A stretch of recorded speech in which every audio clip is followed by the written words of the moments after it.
जो खबर हमारी माटी से उपजे और पूरे देश में गूंजे, आपके हाथों के पन्नों से लेकर आपकी उंगलियों की डिजिटल स्क्रीन तक, नवा छत्तीसगढ़ की अपनी बुलंद आवाज, बेबाक, सच्ची और बिल्कुल सटीक, गढ़ने पत्रकारिता के नए आयाम। आ रहा है उज्जवल भूमि। उज्जवल भूमि प्रिंट और डिजिटल पर बहुत जल्द।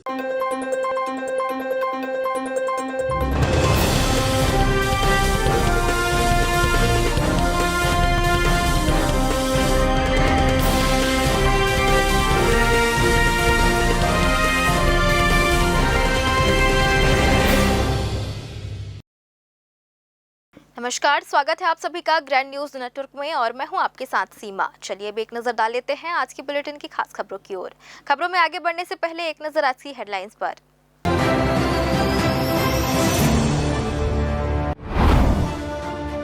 बिलासपुर में गर्भवती महिला से बीच सड़क पर बदसलूकी, किस्त जमा होने के बाद भी कार खींचने की कोशिश। महिंद्रा फाइनेंस के 3 कर्मचारियों पर आरोप। घटना का वीडियो बना अहम सबूत। बिलासपुर में खुले ट्रांसफार्मर बढ़ा रहे हादसे का खतरा। बारिश में झूलते बिजली के तार बने जानलेवा। खुले फ्यूज बॉक्स से लोगों और मवेशियों पर खतरा। स्थानीय लोगों ने नियमित निरीक्षण की उठाई मांग। बिलासपुर हाईकोर्ट ने राज्य सरकार की अपील की खारिज। हत्या के आरोपी को निचली अदालत से मिली राहत बरकरार। पुलिस के सामने कबूलनामा साक्ष्य नहीं माना जाएगा। और बिलासपुर में राशन वितरण के नए नियम लागू। ओटीपी की जगह अब बायोमेट्रिक सत्यापन को प्राथमिकता। बुजुर्ग और दिव्यांग नॉमिनी के जरिए ले सकेंगे राशन।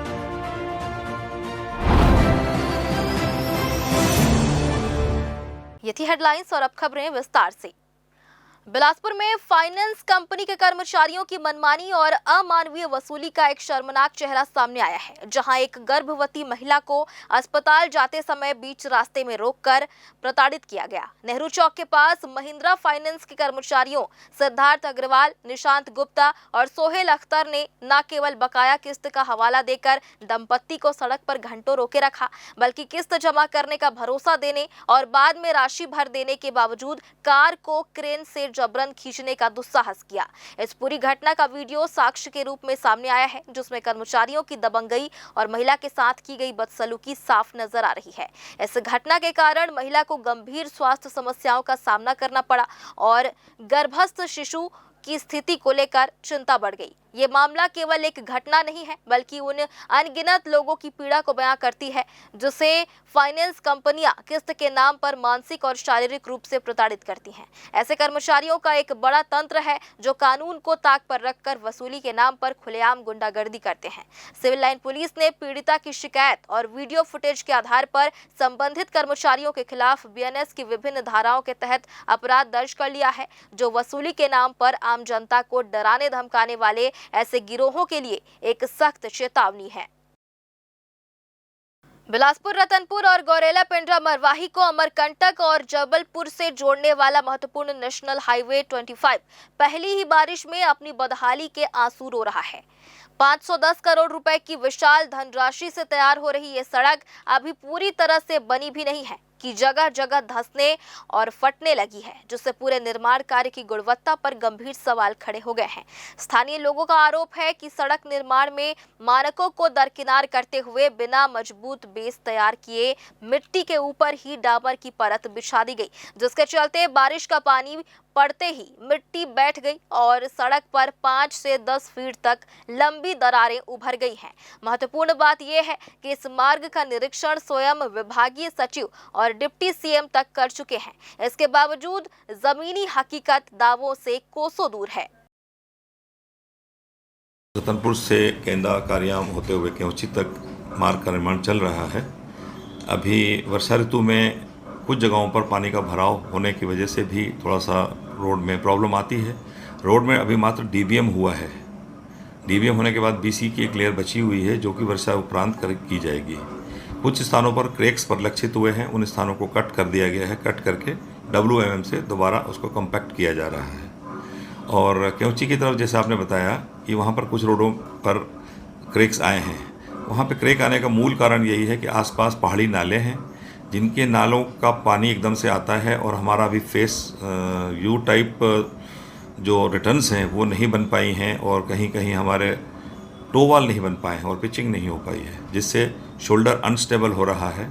और शोल्डर के अनस्टेबल होने से हमारी डामर के सरफेस तक जो कटाव आता है, उसकी वजह से कुछ स्थानों पर क्रेक आए हैं, जिन्हें दुरुस्त किया जा रहा है। मिट्टी में डामरीकरण का कार्य वस्तुतः तो नहीं होता है। अगर ऐसा कुछ हुआ है तो मैं जाके देखूंगा। काम हमेशा जीएसबी सीटीएसबी होता है नीचे, उसके ऊपर डब्ल्यूएमएम है। डब्ल्यूएमएम में कुछ डस्ट रहती है, डस्ट पार्ट रहेगा तभी वो बाइंडिंग पकड़ पाता है। उसको साफ़ करते हैं हम लोग एयर कंप्रेशर से, उसके बाद tack coat, primer coat, tack coat करने के बाद ही डामर होता है। फिर भी मैं जाके साइट का विजिट करूंगा। छत्तीसगढ़ की राजनीति में एक बयान को लेकर सियासी घमासान तेज हो गया है। भाजपा के प्रदेश उपाध्यक्ष प्रबल प्रताप सिंह जुदेव ने कांग्रेस विधायक अटल श्रीवास्तव पर तीखा हमला बोलते हुए उनके कथित बयान की कड़ी निंदा की है।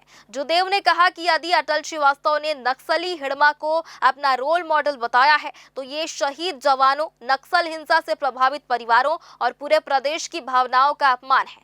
प्रबल प्रताप सिंह जुदेव ने कहा कि हिड़मा का नाम वर्षों से नक्सली हिंसा, निर्दोष लोगों की हत्या और सुरक्षा बलों पर हमलों से जुड़ा रहा है। ऐसे व्यक्ति का महिमा मंडन किसी भी लोकतांत्रिक व्यवस्था में स्वीकार्य नहीं हो सकता। उन्होंने अटल श्रीवास्तव से तत्काल स्पष्टीकरण देने और बयान सही होने पर बिना शर्त माफी मांगने की मांग की। साथ ही कांग्रेस नेतृत्व से भी अपना रुख स्पष्ट करने को कहा। जुदेव ने कहा कि छत्तीसगढ़ की जनता नक्सलवाद के खिलाफ एकजुट है और नक्सली हिंसा से जुड़े किसी भी व्यक्ति के महिमा मंडन को स्वीकार नहीं करेगी। छत्तीसगढ़ की राजनीति में एक बयान को लेकर सियासी घमासान तेज हो गया है। भाजपा के प्रदेश उपाध्यक्ष प्रबल प्रताप सिंह जुदेव ने कांग्रेस विधायक अटल श्रीवास्तव पर तीखा हमला बोलते हुए उनके कथित बयान की कड़ी निंदा की है। जुदेव ने कहा कि यदि अटल श्रीवास्तव ने नक्सली हिड़मा को अपना रोल मॉडल बताया है तो यह शहीद जवानों, नक्सल हिंसा से प्रभावित परिवारों और पूरे प्रदेश की भावनाओं का अपमान है। प्रबल प्रताप सिंह जुदेव ने कहा कि हिड़मा का नाम वर्षों से नक्सली हिंसा, निर्दोष लोगों की हत्या और सुरक्षा बलों पर हमलों से जुड़ा हुआ है। ऐसे व्यक्ति का महिमा मंडन किसी भी लोकतांत्रिक व्यवस्था में स्वीकार्य नहीं हो सकता। उन्होंने अटल श्रीवास्तव से तत्काल स्पष्टीकरण देने और बयान सही होने पर बिना शर्त माफी मांगने की मांग की। साथ ही कांग्रेस नेतृत्व से भी अपना रुख स्पष्ट करने को कहा। जुदेव ने कहा कि छत्तीसगढ़ की जनता नक्सलवाद के खिलाफ एकजुट है और नक्सली हिंसा से जुड़े किसी भी व्यक्ति के महिमा मंडन को स्वीकार नहीं करेगी। छत्तीसगढ़ की धरती आज भी नक्सली हिंसा के गहरे जख्म अपने सीने पर ढो रही है। नक्सली हिड़मा को अपना रोल मॉडल बताने वाले कांग्रेसी देश और छत्तीसगढ़ की जनता से बिना शर्त माफी मांगे। जिस व्यक्ति के नाम के साथ नक्सली हिंसा, निर्दोषों की हत्या और जवानों पर हमलों की यादें जुड़ी हो, उसका महिमा मंडन किसी भी कीमत पर स्वीकार नहीं हो सकता। ऐसे में कांग्रेस विधायक अटल श्रीवास्तव द्वारा किसी नक्सली चेहरे का महिमा मंडन करना केवल एक बयान ही नहीं, बल्कि शहीदों के बलिदान, जनजातीय समाज की पीड़ा और नक्सली हिंसा के हर एक पीड़ित का घोर अपमान है। ऐसा करने वाले नेताओं को यह स्पष्ट करना होगा कि वे लोकतंत्र के साथ हैं या नक्सली विचारधारा के महिमा मंडन के साथ। शहीद जवानों, नक्सली हिंसा से पीड़ित परिवारों और पूरे जनजातीय समाज की भावना को आहत करने वाले ऐसे बयानों पर कांग्रेस को तत्काल जवाब देना चाहिए और दोषियों के खिलाफ कड़ी कार्रवाई करनी। प्रेस क्लब में आयोजित पत्रकार वार्ता में जनता कांग्रेस छत्तीसगढ़ ने जेसीसी जे 2.0 की घोषणा करते हुए वर्ष 2028 के विधानसभा चुनाव के लिए अपनी नई राजनीतिक रणनीति का संकेत दिया। पार्टी की सर्वोच्च नेता डॉक्टर रेणु जोगी, प्रदेश अध्यक्ष अमित जोगी और युवा प्रदेश अध्यक्ष ईश्वर उपाध्याय ने कहा कि स्वर्गीय अजित जोगी की विचारधारा को नए स्वरूप में आगे बढ़ाया जाएगा। डॉक्टर रेणु जोगी ने कहा कि जेसीसी जे 2.0 केवल नया नाम नहीं, बल्कि पार्टी की नई कार्यशैली, नई सोच और जनहित के प्रति नई प्रतिबद्धता का प्रतीक है। उन्होंने दावा किया कि जनता कांग्रेस किसी एक परिवार की नहीं, बल्कि प्रदेश की आम जनता की पार्टी है और हर वर्ग की आवाज बनकर काम करेगी। प्रदेश अध्यक्ष अमित जोगी ने बेरोजगारी, नशाखोरी और बढ़ते अपराध को प्रदेश की सबसे बड़ी चुनौती बनाते हुए कहा कि उनकी पार्टी केवल बेटी बचाओ ही नहीं बल्कि बेटा बचाओ अभियान की बात करती है। उन्होंने कहा कि युवा नशे और बेरोजगारी से प्रभावित हैं, इसलिए उनकी पार्टी युवाओं के भविष्य को प्राथमिकता देगी। कांग्रेस में विलय की चर्चाओं पर अमित जोगी ने स्वीकार किया कि इस संबंध में पत्राचार हुआ था, लेकिन फिलहाल पार्टी JCCJ 2.0 के नए स्वरूप के साथ आगे बढ़ रही है और 2028 के विधानसभा चुनाव में खुद को एक मजबूत राजनीतिक विकल्प के रूप में पेश करने का दावा कर रही है। जोगी कांग्रेस तो कोई काम नहीं करने वाली है। जनता कांग्रेस जरूर लोगों के बीच में जाएगी और जनता को अपना केंद्र बिंदु बनाकर जनता के बीच जाएगी। कांग्रेस में विलय का कुछ, क्योंकि आपने कहा कि हम गए थे लेकिन वहां से कुछ हुआ नहीं। मेरे सामने 3 विकल्प थे। जब 2 लोगों ने पूरे देश के चुनाव प्रणाली को हथिया लिया है, वही तय कर रहे हैं कि कौन चुनाव कराएगा, वही तय कर रहे हैं कि उस चुनाव में वोट कौन डालेगा, तो ऐसे में मैंने सभी राष्ट्रीय और क्षेत्रीय पार्टियों के नेताओं से अपील करी थी कि हम इस EVM चुनाव का बहिष्कार करें। ऐसा नहीं हुआ तो फिर मैंने कांग्रेस पार्टी के साथ विलय, निशर्त विलय की भी पेशकश करी, इस उम्मीद के साथ कि सभी पार्टी मिलकर हमारे लोकतंत्र को भारतीय जनता पार्टी के नफरत की राजनीति से बचा पाए, वापस उसको छीन ले। ये भी नहीं हुआ तो अब जो तीसरा विकल्प है, मैं छत्तीसगढ़ की राजनीति का झिंगुरा हूं। नाम मेरा जोगी है और जे का जंजाल मेरा पीछा नहीं छोड़ता है, चाहे जग्गी हो, चाहे झीरम हो, चाहे जुदेव हो, चाहे जाति हो, चाहे जन्म हो। इन सब तमाम प्रहारों के बाद भी आज अगर ये झिंगुरा जिंदा है तो कारण केवल और केवल ये है कि ईश्वर ने, नियति ने हमारी पार्टी को बचा के रखा है कि हम छत्तीसगढ़ के लिए, यहाँ की जनता के लिए कुछ कर पाए। और फिलहाल वक्त हो चला है छोटे से ब्रेक का। ब्रेक के बाद भी खबरें जारी रहेंगी, बने रहिए ग्रैंड न्यूज नेटवर्क के साथ। जय जया प्राइवेट ITI NCVT से मान्यता प्राप्त एंड ISO सर्टिफाइड 10वीं पास विद्यार्थियों के लिए 2 year electrician course, OPA 1 year course, computer operating and programming assistant course, best classroom facility, admissions open. Jai Jaya private ITI, Riverview colony, Koni, Bilaspur, Chhattisgarh. जो खबर हमारी माटी से उपजे और पूरे देश में गूंजे, आपके हाथों के पन्नों से लेकर आपकी उंगलियों की डिजिटल स्क्रीन तक, नवा छत्तीसगढ़ की अपनी बुलंद आवाज, बेबाक, सच्ची और बिल्कुल सटी, गढ़ने पत्रकारिता के नए आयाम। आ रहा है उज्जवल भूमि, उज्जवल भूमि प्रिंट और डिजिटल पर बहुत जल्द। ब्रेक के बाद आप सभी का स्वागत है। मानसून के दौरान खुले ट्रांसफार्मर के फ्यूज बॉक्स और बिजली के खुले तार लोगों और मवेशियों की जान के लिए खतरा बनते जा रहे हैं। कई जगह ट्रांसफार्मर के फ्यूज बॉक्स खुली हुई है और पेड़ पौधों की शाखाएं बिजली के तारों से सटी हुई है।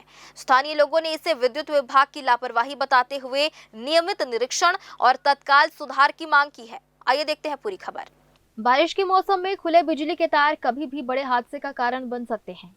कई स्थानों पर ट्रांसफार्मर के फ्यूज बॉक्स बिना सुरक्षा ग्रिल के खुले पड़े हैं, जिससे करंट फैलने का खतरा बना रहता है। इसका सबसे अधिक खतरा सड़क से गुजरने वाले लोगों और आसपास घूम रहे मवेशियों को है। ट्रांसफार्मर खुले होने से करंट फैलने और मवेशियों और लोगों को जान का खतरा बनता है। प्रशासन को इस विषय में ध्यान देना चाहिए। इस तरह से लापरवाही से जान को खतरा बनता है। स्थानीय लोगों का कहना है कि विद्युत विभाग समय समय पर मेंटेनेंस के नाम पर पेड़ों की छटाई तो करता है, लेकिन इसके बावजूद कई जगह पेड़ों की शाखाएं बिजली के तारों को छू रही हैं। बारिश और तेज हवा के दौरान ये स्थिति और भी खतरनाक हो जाती है। इसमें देखो विद्युत विभाग की बहुत सारी लापरवाही है, जो कि ट्रांसफार्मर का आपका ग्रिप है वो पूरा खुला हुआ है। उसके बाद पूरे बॉक्स खुले हुए हैं। अभी बारिश का समय है जिससे मवेशी सबसे ज़्यादा इससे प्रभावित हो रहे हैं। और ऊपर आप देखिएगा तो पेड़ पौधे जो है वो सब तार से जो है टच हैं, जबकि विद्युत मंडल हर हफ्ता 15 दिन में पेड़ की छटाई करता है, लेकिन उसके बाद भी इनकी कंडीशन है। अभी क्या शहर में बरसात का समय है और एक खुली ट्रांसफार्मर क्या है खतरा का माहौल ले रही है। चलते फिरते क्या है कि मवेशी है, करंट फैल जाता है, पब्लिक भी है, उनके साथ भी हो जाता है हादसा। तो क्या है कि बिजली विभाग या अन्य जो कर्मचारी हैं, अधिकारी हैं, इनको ज़्यादा ध्यान देना चाहिए। खुले ट्रांसफार्मर कैसे मतलब इनके सुधार भी होना चाहिए और रेगुलर क्या है इन पर निरीक्षण होना चाहिए, देख रेख बहुत ज़रूरी है। बरसात में बहुत ज़्यादा खतरा बढ़ जाती है और ख़ास करके जानवरों के लिए ज़्यादा खतरा है, इसलिए अधिकारियों को ज़्यादा से ज़्यादा इस पर ध्यान देना चाहिए और खुले ट्रांसफार्मर को बंद और व्यवस्थित रहना चाहिए। तार भी खुले रहते हैं, तार भी खुले रहते हैं, फैल जाते हैं और वैसे भी क्या पानी गिरने का अक्सर क्या है कि करंट फैल जाती है पोल पे इधर उधर, इस पर ज़्यादा ध्यान देने की आवश्यकता है और खतरा बना रहता है। आम नागरिकों का कहना है कि समय रहते सुरक्षा व्यवस्था मजबूत नहीं की गई तो बारिश के इस मौसम में कभी भी बड़ा हादसा हो सकता है। अब देखना होगा कि विद्युत विभाग लोगों की इस मांग पर कितनी जल्द कार्रवाई करता है। आप देख सकते हैं बारिश का मौसम शुरू होने के बावजूद भी ट्रांसफार्मर के ढक्कन नहीं लगाए गए हैं। जैसा कि आप देख पा रहे हैं यहाँ ट्रांसफार्मर के ढक्कन खुले हैं, जिससे बिजली फैलने, करंट लगने का खतरा बनता है। जैसा कि आप जानते हैं यहाँ लगातार भीड़ बनी हुई होती है, लोग बाजार आते हैं, इसके बाद यहाँ स्कूल भी है। इन सब को इग्नोर करके यहाँ के ट्रांसफार्मर का ढक्कन अभी भी बिजली विभाग द्वारा लगाया नहीं जा रहा है। तो अब देखना ये है कि बिजली विभाग मानसून की तैयारियों के नाम पर आखिर कर क्या रही है, जबकि ये ट्रांसफार्मर के ढक्कन अभी भी खुले हैं, जानते हुए कि यहाँ स्कूल भी है, छोटे बच्चे भी यहाँ आते हैं, पशु भी यहाँ आते हैं लगातार, जिनकी जान का खतरा बना हुआ है। तो अब देखना ये है कि विद्युत विभाग और बड़े अधिकारी इस पर क्या कदम उठाते हैं। ग्रैंड न्यूज बिलासपुर से कैमरामैन अमर ध्रुव के साथ रश्मि दुबे की रिपोर्ट। बिलासपुर रायपुर राष्ट्रीय राजमार्ग पर हिर्री माइंस के पास एक हृदय विदारक सड़क दुर्घटना में 52 वर्षीय ग्रामीण देवेंद्र शर्मा की मौत हो गई। घटना उस समय हुई जब रहंगी निवासी देवेंद्र अपनी स्कूटी से जा रहे थे और उन्होंने अचानक वाहन मोड़ने का प्रयास किया। तभी तेज रफ्तार से आ रही एक कार ने उन्हें जोरदार टक्कर मार दी। ये पूरी घटना पास ही लगे सीसीटीवी कैमरे में रिकॉर्ड हो गई, जिसमें साफ देखा जा सकता है कि कार चालक ने बचने का प्रयास तो किया, लेकिन तेज गति के कारण नियंत्रण खो बैठा और स्कूटी को टक्कर मारने के बाद सड़क किनारे खड़ी एक अन्य स्कूटी को भी चपेट में ले लिया। हादसे के बाद कार चालक मौके से फरार हो गया, जबकि स्थानीय लोगों द्वारा घायल देवेंद्र को तुरंत अस्पताल ले जाया गया, जहां डॉक्टरों ने उन्हें मृत घोषित कर दिया। फिलहाल चकरभाटा पुलिस सीसीटीवी फुटेज और तकनीकी साक्ष्यों के आधार पर फरार आरोपी चालक की पहचान कर उसकी तलाश में जुट गई है और आगे की वैधानिक कार्रवाई की जा रही है।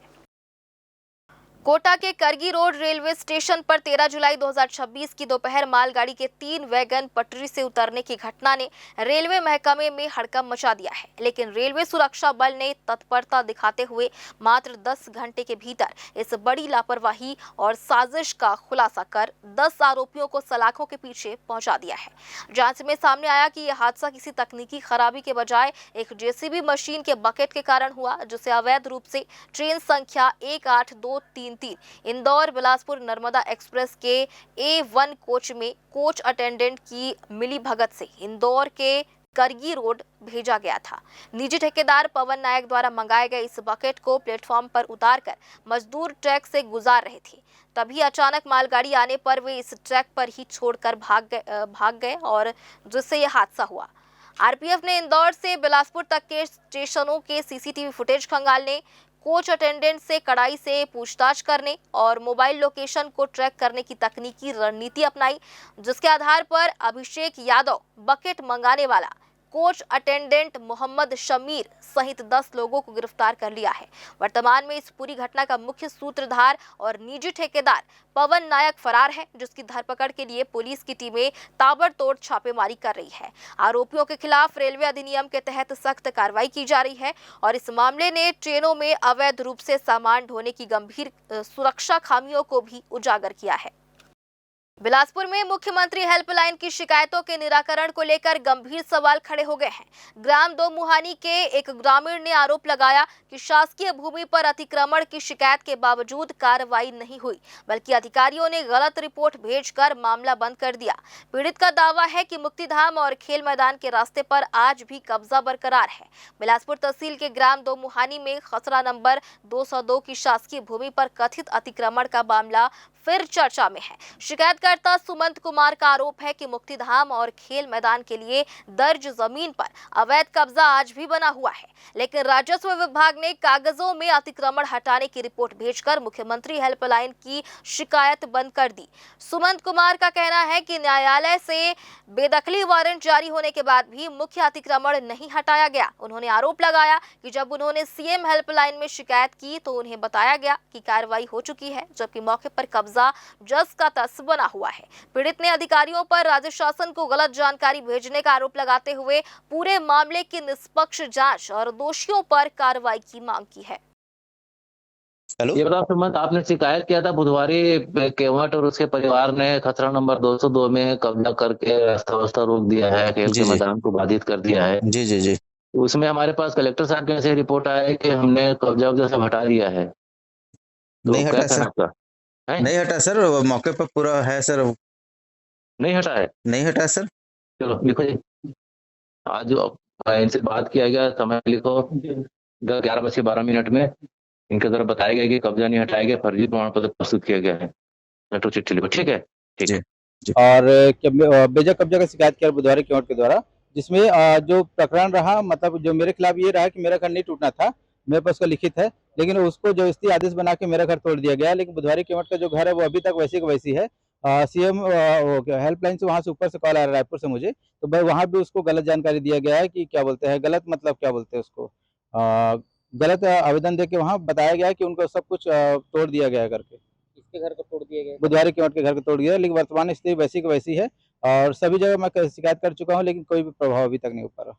कब से और कहाँ शिकायत किए थे? लगभग क्या बोलते हैं, कहाँ मकान इसके स्थित है जो बुधवारी केवट है? ये 2 मुहानी में स्थित है, चौकसी कॉलेज के बगल में है और सामने मेरा है, मेरे घर के पीछे में है। तो सीएम हेल्पलाइन नंबर से आपको वापस कॉल आया, आपका काम हो गया करके? हाँ, मुझे कॉल आया रहा। तो क्या बोले उसमें? तो उसमें पूछा गया मुझसे कि भाई आपका काम हुआ कि नहीं, तो मैं बताया कि सर वर्तमान स्थिति वैसी की वैसी है और क्या बोलते हैं, वो वर्तमान स्थिति वैसी वैसी है, लेकिन वो उनके द्वारा बताया गया कि जो कलेक्टर है उनके द्वारा ये आदेश सबमिट किया गया है कि वो हो गया करके, वजह का जो हट गया करके, लेकिन नहीं हटा है। नहीं हटा, वर्तमान अभी भी वैसी है। एक बार फिर से वक्त हो चला है छोटे से ब्रेक का। ब्रेक के बाद भी खबरें जारी रहेंगी, बने रहिए ग्रैंड न्यूज नेटवर्क के साथ। जयजया प्राइवेट ITI NCVT से मान्यता प्राप्त एंड ISO सर्टिफाइड 10वीं पास विद्यार्थियों के लिए 2 year electrician course, COPA 1 year course, computer operating and programming assistant course, best classroom facility, admissions open. Jai Jaya private ITI, Riverview colony, Koni, Bilaspur, Chhattisgarh. जो खबर हमारी माटी से उपजे और पूरे देश में गूंजे, आपके हाथों के पन्नों से लेकर आपकी उंगलियों की डिजिटल स्क्रीन तक, नवा छत्तीसगढ़ की अपनी बुलंद आवाज, बेबाक, सच्ची और बिल्कुल सटीक, गढ़ने पत्रकारिता के नए आयाम। आ रहा है उज्जवल भूमि, उज्जवल भूमि प्रिंट और डिजिटल पर बहुत जल्द। ब्रेक के बाद आप सभी का स्वागत है। छत्तीसगढ़ हाई कोर्ट ने हत्या के एक मामले में राज्य शासन की अपील को खारिज करते हुए आरोपी को बरी किए जाने से निचली अदालत के फैसले पर अपनी मुहर लगा दी है। जांजगीर चांपा जिले से जुड़े इस प्रकरण में हाई कोर्ट ने एक महत्वपूर्ण टिप्पणी करते हुए स्पष्ट किया है कि पुलिस के समक्ष दिया गया जुर्म का कबूलनामा कानूनी रूप से साक्ष्य नहीं माना जा सकता और केवल एक बालिया बयान के आधार पर किसी को सजा नहीं दी जा सकती। वर्ष 2019 में अनवर खान द्वारा सुनीता कुशवाहा की पत्थर से हमला कर और दुपट्टे से गला घोंटकर हत्या करने का आरोप था, जिसके बाद उसने थाने में पहुंचकर आत्मसमर्पण करते हुए जुर्म कबूल किया था। हालांकि अदालत ने पाया कि अभियोजन पक्ष मामले में कोई भी ठोस और स्वतंत्र साक्ष्य प्रस्तुत करने में विफल रहा, जिसके चलते केवल कबूलनामे के आधार पर दोष सिद्धि संभव नहीं थी। साक्ष्यों के अभाव में अदालत ने राज्य सरकार की अपील को खारिज कर दिया है। इसमें क्या एक्चुअल में घटना 2019 की है, जिसमें कि लोअर कोर्ट द्वारा अभियुक्त को बरी कर दिया गया। उसके बाद राज्य शासन ने इसमें एक अपील प्रस्तुत की। उस अपील में ये कहा गया कि उसको गलत तरीके से एक्विटल किया गया, उसको सजा होनी चाहिए। कोर्ट ने एविडेंसेस को ध्यान में रखते हुए और सेक्शन 25 का एविडेंस एक्ट का हवाला देते हुए यह कहा कि जो कि एक्यूज ने खुद ने सरेंडर किया और खुद ने उसने जाके FIR दर्ज कराया उसी को ध्यान में दृष्टिगत रखते हुए सूक्ष्म उसमें अवलोकन करते हुए ये पाया कि चूंकि एविडेंसेस किसके खिलाफ में है और जो भी उन्होंने सबूत इकट्ठे किए थे उसमें जो ब्लड ग्रुप भी पाया गया वो भी मानव रक्त नहीं पाया गया और जिस चीज़ को उन्होंने कलेक्ट करना था उसको किया नहीं, उसको फॉरेंसिक भेजा नहीं, जो कि उनकी खामियां थी। उसको देखते हुए और सुप्रीम कोर्ट के कई दृष्टांतों को ध्यान रखते हुए सूक्ष्म अवलोकन करने के बाद में उच्च न्यायालय ने ये पाया और दोनों जज ने ये पाया कि चूंकि यहाँ पे एविडेंसेस से बहुत सारी कमी है और वो सही तरीके से पालन नहीं किया गया है, इसलिए लोअर कोर्ट ने जो उनको सजा से बरी किया है वो सही किया है और उसको खारिज कर दिया, उनकी राजस्थान के बिल को खारिज कर दिया। हाई कोर्ट ने इकबालिया कबूलनामे पर यह कहा चूंकि एक्यूज ने खुद जाके वहाँ सरेंडर किया और खुद उसने FIR दर्ज कराया, इसलिए उसके एविडेंस एक्ट में परमिसिबल उसको नहीं मानते, उसको खारिज कर दिया। स्वतंत्र साक्ष्य के बारे में ये कहा कि चूंकि वहाँ पे जो एविडेंसेस आए थे, ठीक है, और जो उन्होंने स्टोन जिसका नाम स्टोन बताया, स्टोन ब्लड ग्रुप मैच नहीं कर पाया और जो आई विटनेस वहाँ पे कोई मौजूद नहीं थे, इसलिए उस पर चूंकि कह पाना सारा संभव नहीं था और जो लोअर कोर्ट ने उसको बरी किया, इसको देखते हुए सही किया और उस आदेश को बरकरार रखा और उच्च न्यायालय ने राज्य शासन के बिल को खारिज। बिलासपुर के सिविल लाइन थाना क्षेत्र में नगर निगम के सब इंजीनियर अमर सिंह चौहान द्वारा की गई आत्महत्या से हड़कंप मच गया है। जानकारी के अनुसार मृतक सब इंजीनियर ने अपने मकान में फांसी लगाकर अपनी जीवन लीला समाप्त कर ली। आत्महत्या जैसा खौफनाक कदम उठाने से पूर्व उन्होंने अपनी कलाई भी काटी थी, जो घटना स्थल पर मौजूद साक्ष्यों से स्पष्ट होता है। बताया जा रहा है कि अमर सिंह चौहान का हाल ही में जगदलपुर स्थानांतरण हुआ था, जिसके बाद वे मानसिक रूप से परेशान थे। पुलिस को मौके से एक सुसाइड नोट भी बरामद हुआ है, जिसमें उन्होंने अपनी परेशानी और तनाव का स्पष्ट रूप से जिक्र किया है। पुलिस ने शव को कब्जे में लेकर पोस्टमार्टम के लिए भेज दिया और मामले की गंभीरता से जांच शुरू कर दी है, ताकि घटना के पीछे के वास्तविक कारणों का पता लगाया जा सके। महाराणा प्रताप चौक में एक बंद कमरे में कोई आदमी फांसी लगा लिए है। उक्त सूचना से नगर निगम की टीम के साथ में हम लोग भी गए। मौके पर जाने पर पता चला कि वह नगर निगम का असिस्टेंट इंजीनियर था। उनका नाम जो है अमर सिंह चौहान है और थोड़े दिन पहले ही उनका यहाँ से तबादला जगदलपुर से हुआ और जगदलपुर से यहाँ आए ही थे और किस कारण से सुसाइड किया है इसकी जाँच जारी है। मर्ग पंचनामा उसमें किया गया है और आगे विधि सम्मत कार्रवाई की जा रही है। कोई सुसाइड नोट? हाँ, उन्होंने लिख के उसको छोड़ा हुआ है सुसाइड नोट। सुसाइड नोट के संबंध में परीक्षण किया जा रहा है विवेचक के द्वारा। बिलासपुर के रिवर व्यू के पास धारदार चाकू लहराकर आम जन में डर और दहशत का माहौल बनाने वाले आरोपी दीपमणि कौशिक को पुलिस ने गिरफ्तार कर लिया है। मुखबिर से मिली सूचना के आधार पर मौके पर पहुंची पुलिस टीम ने घेराबंदी करते हुए आरोपी को धर दबोचा। तलाशी के दौरान उसके पास से एक धारदार चाकू बरामद हुआ, जिसे जब्त कर लिया गया है।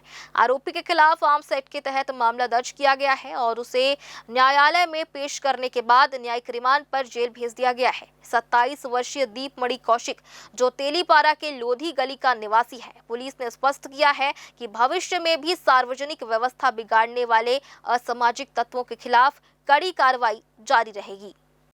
एक दीप कश्यप करके है लड़का है जो आने जाने वाले लोगों को चाकू दिखाकर डरा धमका रहा था, तो उसे पुलिस पेट्रोलिंग जाकर के उसे घेराबंदी की, उसे पकड़ी और उससे हम लोग ने 25-27 आर्म्स एक्ट के अंदर जेल भेज दिया। बिलासपुर जिले के थाना बिल्हा अंतर्गत ग्राम डोरकी में मकान की दीवार से सटाकर निर्माण कार्य करने को लेकर हुए मामूली विवाद ने देखते ही देखते हिंसक रूप ले लिया। विवाद इतना बढ़ा कि सोहन यादव नामक व्यक्ति ने अपने पुत्रों के साथ मिलकर अपने पड़ोसी रमेश कुमार कोसले और उनके पिता अंजोर दास पर जानलेवा हमला कर दिया। मिली जानकारी के अनुसार दिनांक 13 जुलाई की सुबह हुई इस झड़प के दौरान आरोपियों ने रमेश और उनके पिता को गालियां देते हुए जान से खत्म करने की नियत से डंडों से बेरहमी से मारपीट की, जिससे वे गंभीर रूप से घायल हो गए। घटना के बाद आरोपी रामू यादव और रामजीवन यादव मौके से फरार हो गए, जबकि मुख्य आरोपी 60 वर्षीय सोहन यादव को पुलिस ने तत्परता दिखाते हुए पकड़ लिया। पूछताछ के दौरान सोहन यादव ने अपने पुत्रों के साथ मिलकर मारपीट की बात स्वीकार कर दी है, जिसके बाद उसे विधिवत गिरफ्तार कर न्यायिक रिमांड पर भेज दिया गया है। मामले के अन्य फरार आरोपियों की तलाश सरगर्मी से की जा रही है। बिल्हा थाना अंतर्गत कुछ दिन पूर्व एक दीवार को अपने घर से सटाकर दीवार उठाने की बात को विवाद हुआ था, जिस पर से आरोपियों के द्वारा जानलेवा हमला करके प्राणघातक हमला करने की शिकायत पर से बिल्हा थाना में अपराध पंजीबद्ध किया गया है, जिसमें मुख्य आरोपी जो था उसको आज गिरफ्तार कर न्यायिक रिमांड में भेजा गया है। अन्य 2 आरोपियों की पता तलाश जारी है। एक बार फिर से वक्त हो चला है छोटे से ब्रेक का। ब्रेक के बाद भी खबरें जारी रहेंगी। बने रहिए ग्रैंड न्यूज नेटवर्क के साथ। जय प्राइवेट ITI NCVT से मान्यता प्राप्त एंड ISO सर्टिफाइड 10वीं पास विद्यार्थियों के लिए 2 year electrician course, COPA 1 year course, computer operating and programming assistant course, best classroom facility, admissions open. Jai private ITI, Riverview colony, Koni, Bilaspur, Chhattisgarh. जो खबर हमारी माटी से उपजे और पूरे देश में गूंजे, आपके हाथों के पन्नों से लेकर आपकी उंगलियों की डिजिटल स्क्रीन तक, नवा छत्तीसगढ़ की अपनी बुलंद आवाज, बेबाक, सच्ची और बिल्कुल सटी, गढ़ने पत्रकारिता के नए आयाम। आ रहा है उज्जवल भूमि प्रिंट और डिजिटल पर बहुत जल्द। ब्रेक के बाद आप सभी का स्वागत है। सार्वजनिक वितरण प्रणाली के तहत सरकारी राशन वितरण व्यवस्था में बड़ा बदलाव किया गया है। शासन ने राशन वितरण को अधिक पारदर्शी और विश्वसनीय बनाने के लिए नई गाइडलाइन जारी की है। अब OTP के माध्यम से राशन लेने की व्यवस्था को सीमित करते हुए बायोमेट्रिक सत्यापन को प्राथमिकता दी जाएगी। वहीं 60 वर्ष से अधिक आयु के बुजुर्ग, दिव्यांग, गंभीर रूप से बीमार अथवा उचित मूल्य दुकान तक नहीं पहुंच पाने वाले हितग्राही अपने स्थान पर अधिकृत नामिनी यानी उत्तराधिकारी नियुक्त कर सकेंगे। जिला खाद्य अधिकारी अमृत कुजूर ने बताया कि पात्र हितग्राहियों से स्वयं दुकान पहुंचकर बायोमेट्रिक सत्यापन के बाद राशन लेने की अपील की गई है। नामिनी का पंजीकरण होने के बाद वो अपने बायोमेट्रिक सत्यापन के जरिए संबंधित हितग्राही का राशन प्राप्त कर सकेगा। इस नई व्यवस्था का उद्देश्य राशन वितरण में पारदर्शिता बढ़ाना और किसी भी प्रकार की अनियमितता या दुरुपयोग की संभावना को समाप्त करना है। फिलहाल बिलासपुर जिले में करीब 5% राशन का उठाव OTP के माध्यम से हो रहा है। नई व्यवस्था लागू होने से वितरण प्रणाली अधिक जवाबदेह, सुरक्षित और प्रभावी बनने की उम्मीद जताई जा रही है। केंद्र सरकार के नियमानुसार प्रत्येक व्यक्ति को बायोमेट्रिक से ही देना है।